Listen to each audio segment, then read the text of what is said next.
जनक जी महाराज के नेत्र अश्रु से पूरित हो गए।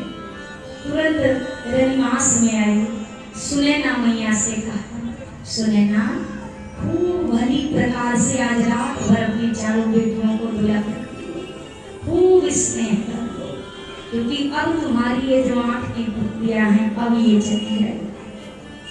सुनते ही सुनैना मैया झरझर करके आंसू बहने लगे मां के नेत्रों से।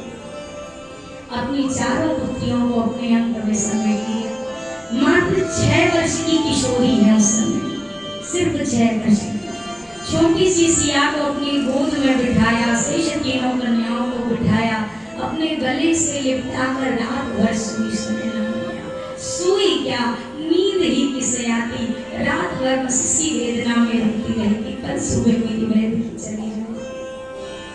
प्रातः काल का समय गया, 16 श्रृंगार से चारों कन्याओं को सजा दिया गया है।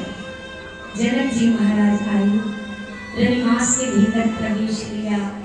अपनी छोटी सी लाडली को जब 16 श्रृंगार से सजा देखा ना, जनक जी महाराज का हृदय तो मानो फटकर उनके हाथ में आ जाना चाहता है। गोस्वामी जी ने यहाँ पर बड़ा मार्मिक दर्शन कराया वैदेही की ज्ञानी का।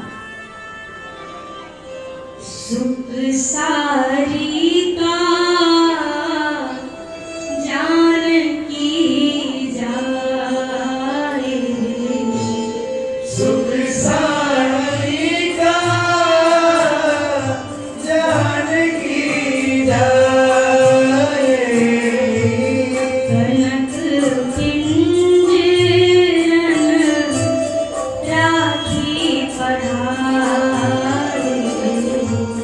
कनक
रखे हैं।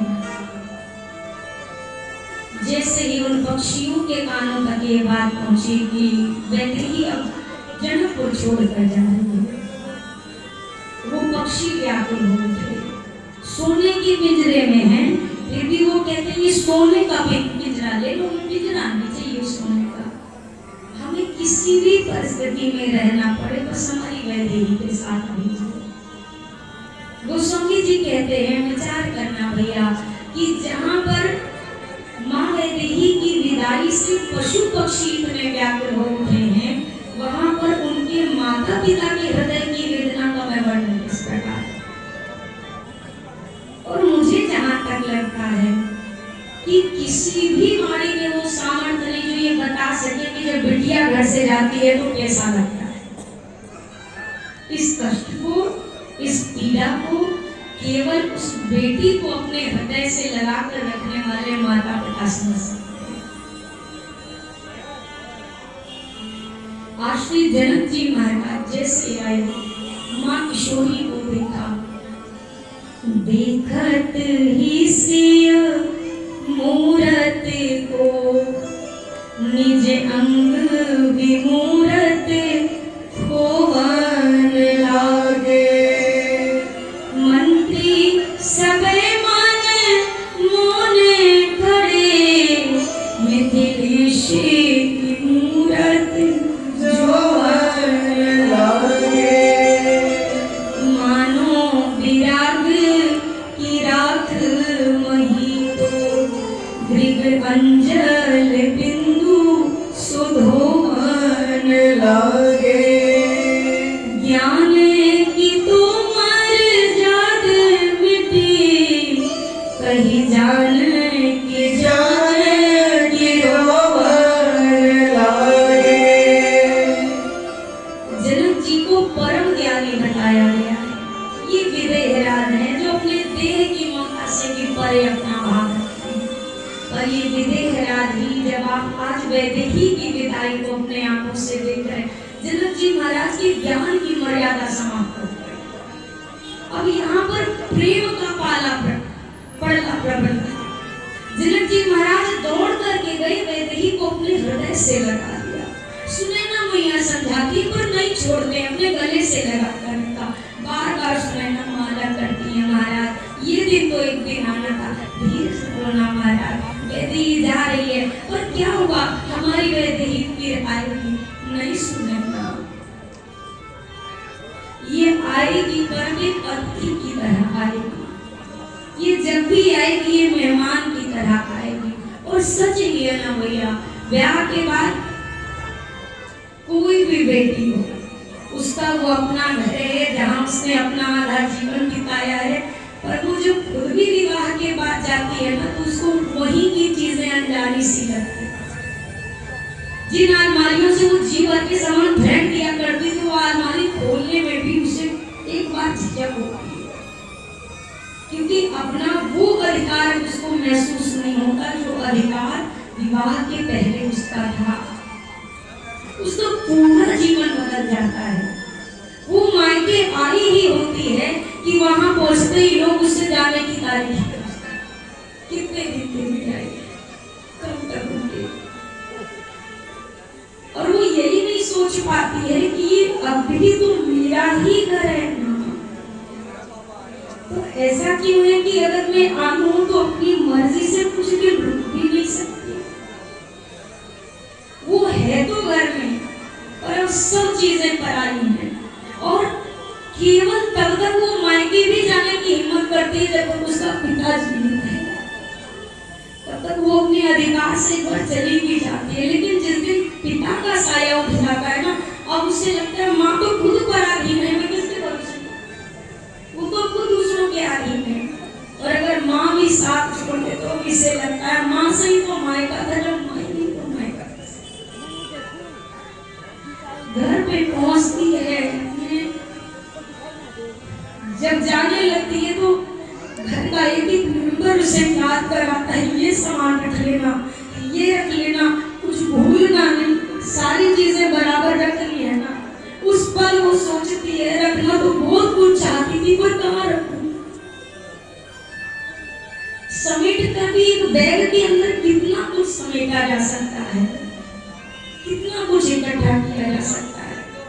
जो व्यक्ति जीवन में कभी नहीं रोता वो अपनी बिटिया को डोली में बिठा के सफल होता है।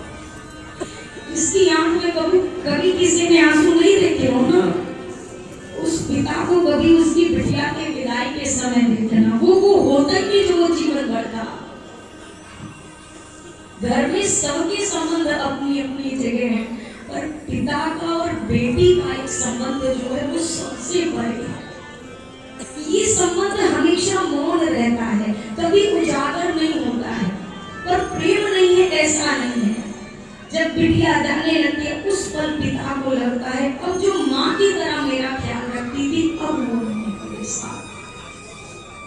जो कभी माँ की तरह डांट भी देती है, अगर पिता भोजन ठीक से ना करे ना और लोग इस बात को नोटिस करे ना करे, बेटी सबसे पहले कहती अब रोज 2 रोटी खा दे, आज अपने 1 रोटी खा दे। उस पिता को एक बातें सताती हैं, कल से मुझसे कौन पूछेगा।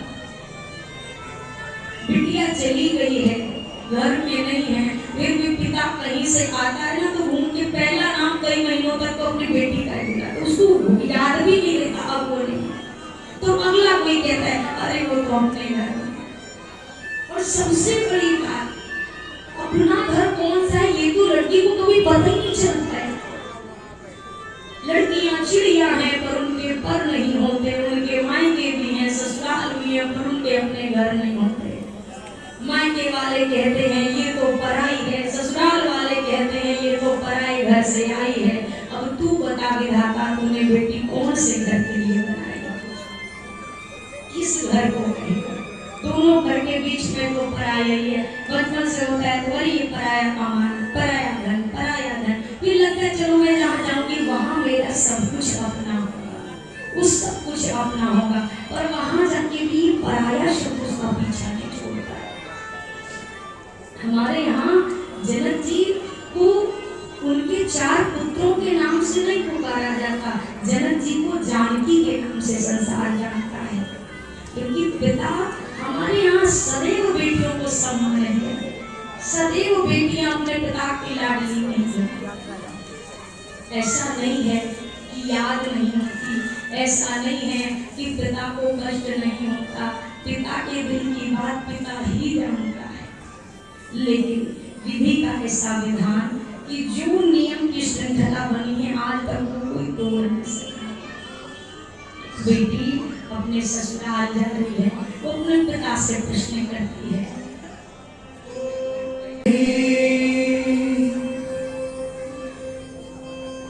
अब तो खैर कम है, पर पहले अगर बेटा हो तो लोग खूब बोलना। सच बात पूछती हूँ बताओ ना, पैदा हुई घर में मेरे मातम सछाया था,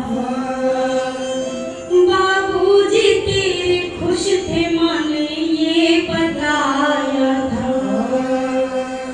ले लेके मेरा नाम बुलाते भी मुझे थे, आते कहीं से थे तुम प्यार जताते भी मुझे थे, अब मैं नहीं तो किसको बुलाते हो बाबूजी, छुपाओ न बाबूजी, क्या याद मेरी आती नहीं। बाबूजी आप तो हमेशा एक बात कहते थे मेरी बिटिया मेरे प्राण है, ये कहीं चली गई तो मैं रह नहीं सकूंगा, आज तुम ही तो मेरे ना चाहते हो मुझे जबरन कहीं भेजना। कहते थे मेरा मन कहीं पल न लगेगा, बिटिया विदा हुई तो ये घर न लगेगा, कपड़े कभी कहने कभी सामान संजोते, तैयारियां करते थे पर छुप छुप के थे रोते, कर कर के याद अब तो न रोते हो बाबूजी,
की पीड़ा सदैव एक समान रही, जो कब की वो आम।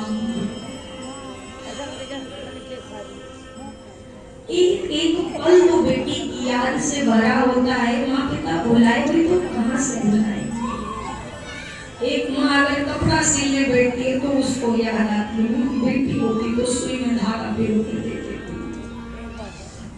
प्रत्येक आज जनक जी महाराज बार बार एक स्मृति में सुनैना मेरी किशोरी चली जाएगी, मैं कैसे रहूंगा। तुम्हें याद है सुनैना कितनी तपस्या से मेरी लाडली ने 12 वर्षों का अकाल मृत्यु का दुख किया था, और आज जनक के जीवन में जीवन भर का यह अकाल मृत्यु। सुबह उठते ही सबसे पहले बाबा बाबा कहकर मेरे पीछे घूमने वाली वह नहीं जा रही है सुनैना।